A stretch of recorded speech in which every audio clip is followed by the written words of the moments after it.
Hello दोस्तों, आप सभी का स्वागत है आपका अपना क्लास मैजिकल क्लास 2.0 में। मौर्य साम्राज्य का इतिहास के बारे में हम लोगों ने थ्योरी क्लास को अच्छी तरह से देख लिए हैं। आप लोग प्लेलिस्ट में आके देख सकते हैं। आज हम लोग देखेंगे मौर्य साम्राज्य से related most VVI MCQ question को। 20+ MCQ क्वेश्चन इसमें कवर किए हैं। आप लोग इसे कवर कर लें, आपको हर एग्जाम में यहाँ से क्वेश्चन जरूर मिलेंगे। ठीक है, चलिए बिना टाइम वेस्ट किए हुए अपने क्लास को शुरू करते हैं। मौर्य वंश, मौर्य वंश का संस्थापक कौन थे बताइए। मौर्य वंश का संस्थापक कौन थे? Option A Bindusara, option B Ashoka, option C Chandragupta Maurya, option D Chanakya. बताइए कौन थे मौर्य वंश के संस्थापक? तो इसका सही जवाब होगा ऑप्शन सी चंद्रगुप्त मौर्य मौर्य वंश के संस्थापक थे। ठीक है ना, चलिए आगे बढ़ते हैं। क्वेश्चन नंबर 2, चंद्रगुप्त मौर्य का जन्म कब हुआ था बताइए। चंद्रगुप्त मौर्य का जन्म कब हुआ था? ऑप्शन ए 344 ईसा पूर्व, ऑप्शन बी 346 ईसा पूर्व, ऑप्शन सी 345 ईसा पूर्व, ऑप्शन डी 352 ईसा पूर्व। बताइए क्या होगा? तो इसका सही जवाब होगा ऑप्शन सी, उनका जन्म 345 ईसा पूर्व में हुआ था। ठीक है ना, आगे बढ़ते हैं। क्वेश्चन नंबर 3, चंद्रगुप्त मौर्य ने किसे हराकर मौर्य वंश की स्थापना की बताइए। चंद्रगुप्त मौर्य ने किसे पराजित कर मौर्य वंश की स्थापना की? Option A Nandivardhan, option B महापगनंद, option C Ghananand, option D Nagdashak. बताइए क्या होगा?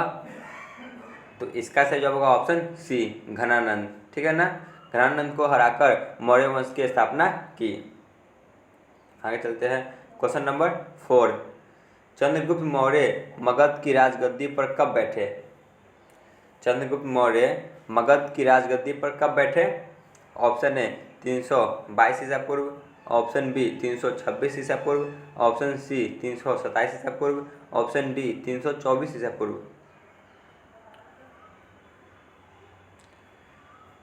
तो इसका सही जवाब होगा ऑप्शन ए 322 ईसा पूर्व में चंद्रगुप्त मौर्य मगध की राजगद्दी पर बैठे। आगे बढ़ते हैं। क्वेश्चन नंबर 5, चंद्रगुप्त मौर्य कौन से धर्म के अनुयायी थे बताइए। चंद्रगुप्त मौर्य कौन से धर्म के अनुयायी थे? ऑप्शन ए बौद्ध धर्म, ऑप्शन बी ब्राह्मण धर्म, ऑप्शन सी जैन धर्म, ऑप्शन डी शैव धर्म। बताइए क्या होगा? चंद्रगुप्त मौर्य कौन से धर्म के अनुयायी थे? तो इसका सही जवाब होगा ऑप्शन सी। ठीक है ना, जैन धर्म के अनुयायी थे चंद्रगुप्त मौर्य। आगे बढ़ते हैं। क्वेश्चन नंबर 6 पे आते हैं। क्वेश्चन नंबर 6, चंद्रगुप्त मौर्य ने अपना अंतिम समय कहाँ बिताया बताइए। चंद्रगुप्त मौर्य ने अपना अंतिम समय कहाँ बिताया? ऑप्शन ए राजस्थान में, ऑप्शन बी पंजाब में, ऑप्शन सी कर्नाटक के श्रवणबेलगोला में, ऑप्शन डी महाराष्ट्र में। बताइए क्या होगा? तो दोस्तों इसका सही जवाब होगा ऑप्शन सी कर्नाटक के श्रवणबेलगोला में। ठीक है ना, चंद्रगुप्त ने अपना अंतिम समय बिताया। आगे चलते हैं। क्वेश्चन नंबर 7, चंद्रगुप्त मौर्य ने सेल्यूकस निकेटर को कब पराजित किया बताइए। सेल्यूकस निकेटर से कब युद्ध हुआ था? ऑप्शन ए 305 ईसा पूर्व, ऑप्शन बी 307 ईसा पूर्व, ऑप्शन सी 309 ईसा पूर्व, ऑप्शन डी 311 ईसा पूर्व।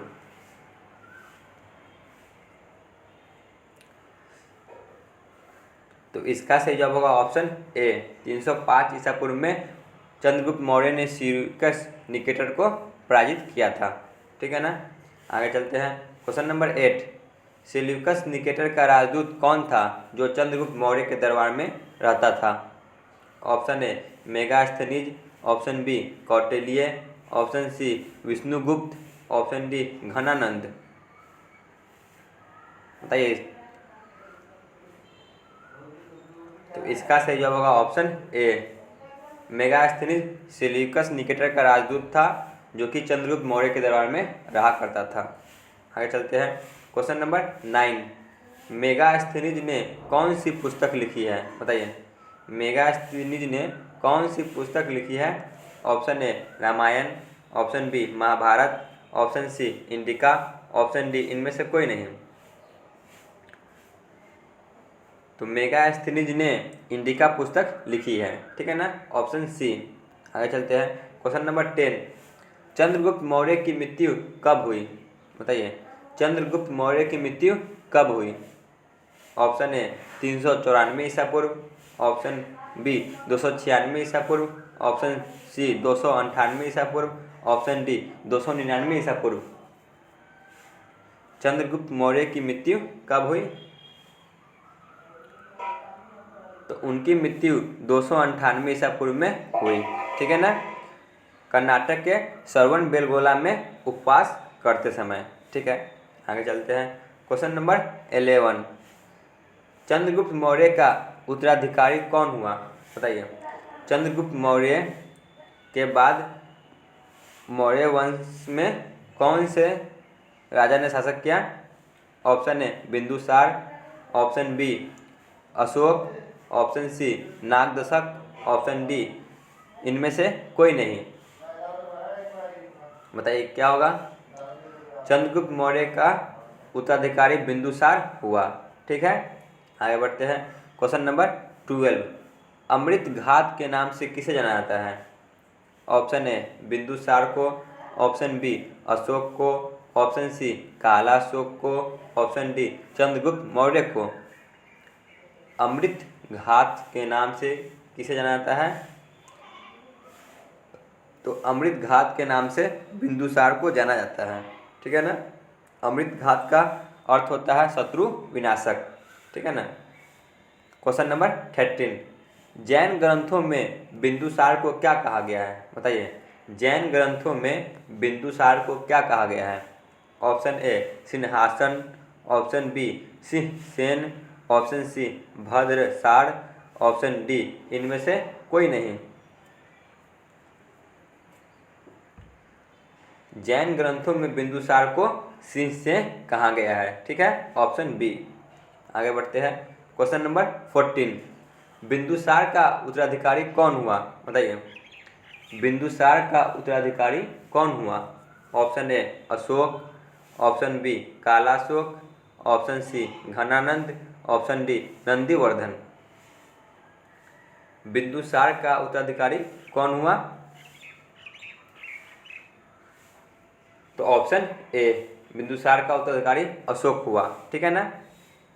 क्वेश्चन नंबर 15 पे आते हैं। अशोक महान मगध की राजगद्दी पर कब बैठा? ऑप्शन ए 262 ईसा पूर्व, ऑप्शन बी 264 ईसा पूर्व, ऑप्शन सी 268 ईसा पूर्व, ऑप्शन डी 269 ईसा पूर्व। अशोक मगध की गद्दी पर कब बैठा? तो इसका सही जवाब होगा ऑप्शन डी 269 ईसा पूर्व में वह मगध की गद्दी पर बैठे। आगे चलते हैं। क्वेश्चन नंबर 16, अशोक राजगद्दी पर बैठने के समय कहाँ का राज्यपाल था? बताइए, option A Gujarat, option B Maharashtra, option C Avanti, option D इनमें से कोई नहीं। तो राजगद्दी पर बैठने के समय वह अवंती का राज्यपाल थे। आगे बढ़ते हैं। क्वेश्चन नंबर 17, पुराणों में अशोक को क्या कहा गया है? पुराणों में अशोक को क्या कहा गया है? Option A maharaja, option B Ashokavardhana, option C Hind raja, option D इनमें से कोई नहीं। बताइए, पुराणों में अशोक को क्या कहा गया है? तो अशोक को अशोकवर्धन कहा गया है, ऑप्शन बी। आगे बढ़ते हैं। क्वेश्चन नंबर 18, कलिंग युद्ध के बाद अशोक ने कौन से धर्म को अपना लिया? कलिंग युद्ध के बाद अशोक ने कौन से धर्म को अपना लिया? ऑप्शन ए ब्राह्मण धर्म, ऑप्शन बी बौद्ध धर्म, ऑप्शन सी शैव धर्म, ऑप्शन डी इनमें से कोई नहीं है।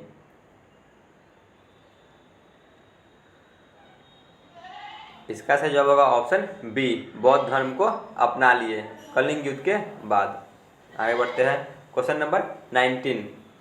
अशोक ने बौद्ध धर्म के प्रचार के लिए अपने पुत्र महेंद्र एवं पुत्री संघमित्रा को कहाँ भेजा?